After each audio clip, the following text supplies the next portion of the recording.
Today is our topic on LR0 parser. LR0 parser में basically उन्होंने हमें एक प्रोडक्शन या एक ग्रामर दी होगी। इसे सबसे पहले हमें इसकी ऑगमेंटेड ग्रामर में बनाए कन्वर्ट करेंगे, फिर हम उसका क्लोजर्स फाइंड करेंगे और फिर हम इसकी एक गो टू फंक्शन टेबल बनाएंगे।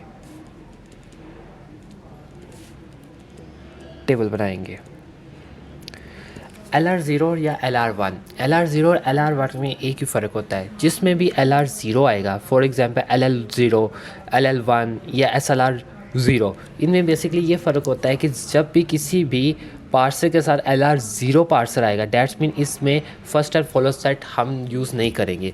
और अगर यहाँ LR1 आएगा तो डैट्स मीन इसमें हम first and follow set use करेंगे। हम इसका first and follow set find out करेंगे और फिर उसके बाद उसे यूज़ करेंगे। सबसे पहले हमें LR0 में इसकी एक ऑगमेंटेड ग्रामर बनानी पड़ती है।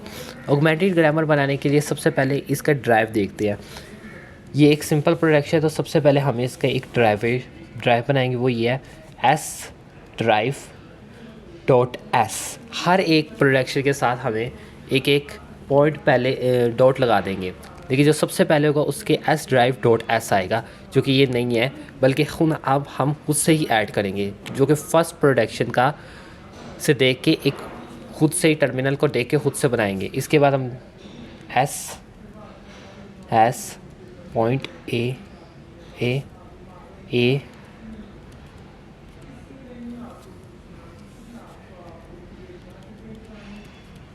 ये हमारा एक ऑगमेंटेड ग्रामर बन गई। और इसके बाद हमने इसका क्लोजर भी फाइंड आउट कर दिया, जो कि है I0। ठीक है, अब हमें इस पर करना ही है कि हमें हर डॉट को उसके राइट मोस्ट पे लेके जाना है और ये देखना है कि क्या वो उससे पहले वेरिएबल आता है या नहीं आता। इसमें ये देखें, जैसे कि I0 से S drive has dot S था, तो अब इसे क्या करेंगे, ये डॉट ख़त्म हो गया। अब ये जो डॉट है ये एक आगे जाएगा, ये बन जाएगा एस डॉट। और डॉट से पहले और डॉट के बाद हम देखेंगे, तो इससे डॉट के बाद क्या था, एस, तो ये स्टेट में हम बाहर लिख देंगे एस और ये हो जाएगा हमारा क्लोजर I1। इसी तरह अब हम देखेंगे I2, क्योंकि यहाँ हमारा डॉट जो है वो लास्ट राइट मोस्ट पे चला गया। अब डॉट के बाद जो है वो ए है, तो हम यहाँ ए लिख देंगे।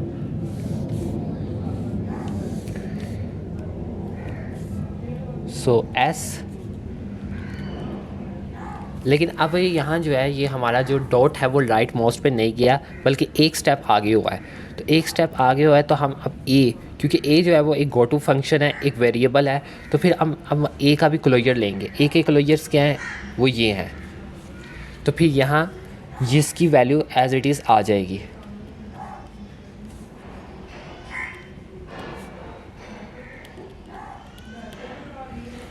ये हमारा I2 बन गया। अब इसके बाद हम I3 देखेंगे।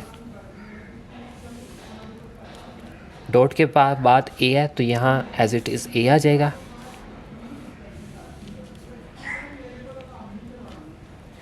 एक आगे शिफ्ट हो जाएगा,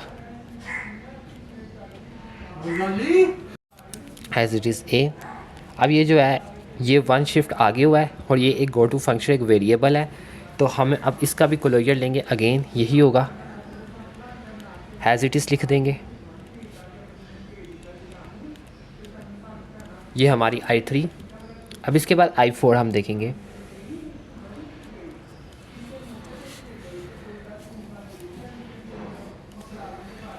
डॉट के बाद बी है, तो इधर बी आएगा और ये I4 बन जाएगा। अब इसके बाद क्योंकि ये इसके बाद राइट मोस्ट पे हमारा डॉट आ गया और आगे कोई वेरिएबल नहीं है, तो ये यहीं को पे क्लोज़ हो जाएगा। अब हमारा ये ख़त्म हो गया। अब इसके बाद हम देखेंगे अब कहाँ कहाँ डॉट जो है वो बीच में है, लास्ट पे नहीं है। तो ये एक I2 पे स्टेट है, तो फिर ये आगे देखेंगे। डॉट के बाद ए है, ए आ जाएगा, क्योंकि यहाँ जो डॉट है वो राइट मोस्ट पे नहीं गया। तो अब इसकी जो बनेगी वो बनेगी I5।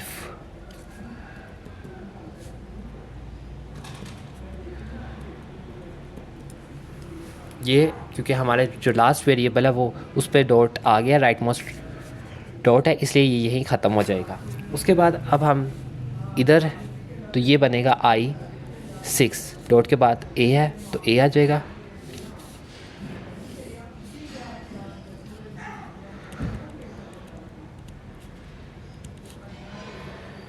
फिर अगेन गो टू फंक्शन का वेरिएबल है तो A,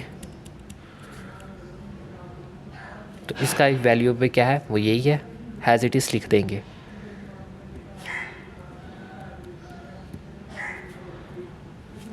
ये बनेगा I6। लेकिन एक चीज़ इसमें गौर करें कि जो I6 है और वो I3 ये सेम है। हमें LR0 का मतलब ये होता है हमें रिड्यूस करना होता है, तो हम इस स्टेट को नहीं लिखेंगे, I6 नहीं लिखा जाएगा, हम इसे सिंपल सा कर देंगे, I3 पे ही शिफ्ट कर देंगे और इधर लगा देंगे A। हम इसका मतलब हमने LR0 में या LR1 में या LL1 में हमेशा रिड्यूस करने हैं। अगर एक सेम स्टेट दोबारा बन रही है तो हमें उस सेम स्टेट को दोबारा लिखने की ज़रूरत नहीं होती, बस सिंपल सा इस पे A डाल के आगे कर देना है, उसी शिफ्ट पे दोबारा कर देना है। अब इस पे कौन सा आखिरी बचा है, तो A का डेरिवेटिव डॉट पॉइंट A भी, तो ये भी क्योंकि हमारा I4 से मिलता है तो हम इसे I4 पे ले जाएंगे अगेन ऐसे, और इधर हमारा क्या लगेगा B, क्योंकि डॉट के बाद B था। अब हमारे तकरीबन बस अब इस स्टेट में I3 स्टेट में ही बचे हैं, बाकी सारी जगह हमारे जो डॉट है वो राइट मोस्ट पे आ गए हैं। अब हम I3 पे देखेंगे, I3 अगर हम इसको एक डॉट आगे ले जाएंगे तो ये ख़त्म हो जाएगा, ये बन गया I6, क्योंकि डॉट के बाद A है तो A,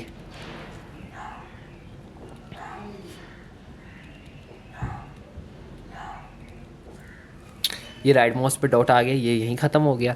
अब उसके बाद ये देखें यहाँ जो डॉट है वो राइट मोस्ट पे नहीं है, लेकिन अगर हम इसे यहाँ लेके आते हैं, एक शिफ्ट करते हैं एक वैल्यू आगे, तो फिर ये वैल्यू अगेन यही वैल्यू बनती है। जैसे कि ये देखिए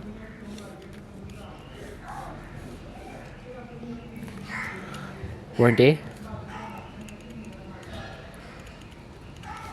फिर A का क्लोजर लिया,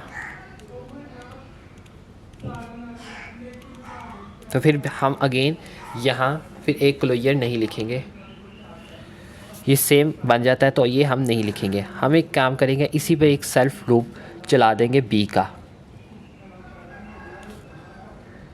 ठीक है, इसी पर एक B का सेल्फ लूप चला दिया, और ये हमारी स्टेट जो है वो I6 तक हमारे जो स्टेट है वो लास्ट स्टेट I6 रही। सो ये हमने एक टेबल बना दिया। अब हम बनाएंगे इसका ऑगमेंटेड ग्राफ, आगे इसका टेबल बनाएंगे। तो टेबल बनाने में सबसे पहले हम बनाएंगे इसकी स्टेट्स। तो स्टेट्स कहाँ तक होंगी, देखिए हमारा जो स्टेट्स है वो लास्ट स्टेट I6 तक है, तो फिर हम लिख देंगे 0 1 2 3 4 5 6 स्टेट्स। उसके बाद हम इसके देखेंगे टर्मिनल कितने हैं, ये एक्शन में हो गए। टर्मिनल क्या है, तो टर्मिनल है small a and small b, small a and small b। Small a and small b हमेशा एक्शन में हमें स्मॉल a और स्मॉल b के साथ एक टर्मिनल लाजमी लिखना होता है, वो टर्मिनल होता है डॉलर का साइन। तो ये हमारा डॉलर आ गया हैज़ इट इज़। इसके बाद हमने देखना है गो टू वेरिएबल्स। तो गो टू वेरिएबल्स में हमारा क्या है, capital A and capital S, ये दो कैपिटल हैं तो ये आ जाएगा capital S and capital A, ठीक। अब हम देखेंगे कि कौन सी स्टेट कहाँ गई है। फॉर एग्ज़ाम्पल I0 से कैपिटल S कहाँ गया है, तो I0 से कैपिटल S गया है I1 में, यानी कि 1 स्टेट, तो ये आ जाएगा 1। I0 से A किधर गया है I2 पे, तो ये आ जाएगा 2। I0 से A कहाँ गया है I3 पे, तो यहाँ हम लिख देंगे शिफ्ट 3। I0 से B कहाँ गया, तो B गया है I4 पे, तो यहाँ लिख देंगे F4। अब हम देखेंगे I1 पे, तो I1 में देखिए I1 से कुछ नहीं आगे जा रहा, क्योंकि I1 पे एक रिड्यूस हो गया, सब रिड्यूस हो गया, जो पॉइंट था वो राइट मोस्ट पे आ गया।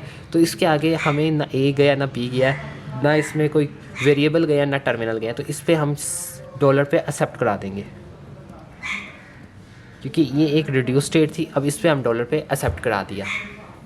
इसके बाद हम देखेंगे I2 स्टेट। I2 स्टेट से कैपिटल ए किधर गया, तो वो गया 5 पे, तो यहाँ हम लिख दिया 5। I2 से ए किधर गया, तो वो गया I3 पे, क्योंकि अगर हम एक नई स्टेट बनाते, एक नया क्लोजर बनाते, तो वो I3 के सेम होता है, क्योंकि इसमें हमें रिड्यूस करना था, इसलिए ये I3 इधर आराम से S3 लिख देंगे। I2 से B कहाँ गया, तो B गया S4 पे। इसी तरह अब I3 से स्मॉल ए किधर गया, तो स्मॉल ए I3 से गया S3 पे, क्योंकि सेल्फ लूप लग गया। अगर हम बनाते तो अगेन वही सेम वैल्यू दोबारा आ रही थी, तो इसलिए हमने सेम वैल्यू दोबारा नहीं, सेम क्लोजर लेने के बजाय हमने उससे सेल्फ लूप बना दिया एक आई। इसी का हमने एक आई एक सेल्फ लूप बना दिया था। तो ये S3 एज इट इज़ लिख देंगे। इसके बाद बी पे नहीं जाता कहीं भी, और इसका ए वेरिएबल किधर गया, I6 पे, तो यहाँ हम लिख देंगे 6।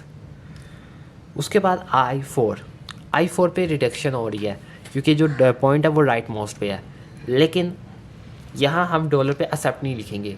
याद रखिएगा कि LR0 में हमेशा फर्स्ट स्टेट को ही डॉलर में एक्सेप्ट करना होता है, बाकी कोई भी स्टेट अगर आएगी तो उसे एक्सेप्ट नहीं हो लिखेंगे। उसका क्या मैटर है, जैसे कि ये देखिए A has drive B dot, ये कौन सी प्रोडक्शन है, ये इधर की प्रोडक्शन हम देखेंगे, ये ऑगमेंटेड ग्रामर की नहीं, जो प्रोडक्शन उन्होंने हमें दी होगी उसमें से देखेंगे। तो ये थर्ड प्रोडक्शन है, तो इधर हम सिंपल से लिख देंगे रिडक्शन R3, तीनों खानों में R3।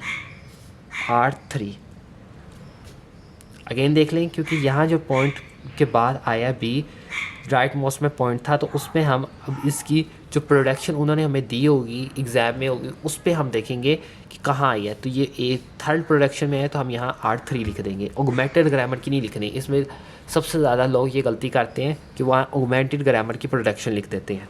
तो इधर हमने R3 लिख दिया और एज इट इज़ छोड़ दिया। अब इसके बाद I5 देखेंगे, तो I5 भी एक रिडक्शन हो रही है। रिडक्शन में कौन सी प्रोडक्शन है, ये प्रोडक्शन है 1, तो यहाँ लिखेंगे R1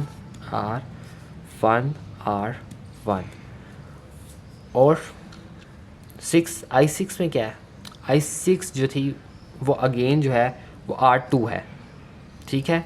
तो R जो क्या बनता है वो ये बन रही है I6, और ये जो प्रोडक्शन है कौन सी प्रोडक्शन है, ये प्रोडक्शन है I6 की प्रोडक्शन है, वो है R2। तो R2 तीनों खानों में R2 लिख देंगे। सो ये LR0 कैसे साबित हुआ है, क्योंकि इसमें कहीं भी कॉन्फ्लिक्ट नहीं आ रहा है शिफ्ट में और रिड्यूस में। सो ये एक LR0 का पार्ट